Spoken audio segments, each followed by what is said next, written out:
Tay, may tatanong nga po ako. Ano yun, anak? Bakit po Gab ang pangalan ni Kuya?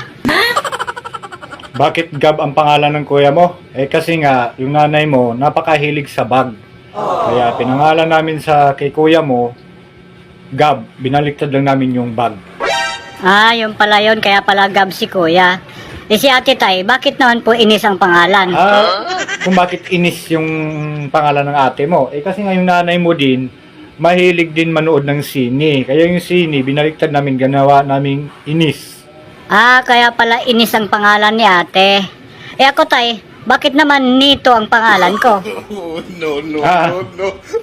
Yung pangalan mo, anak, yun yung paborito ng nanay mo. Baliktarin mo.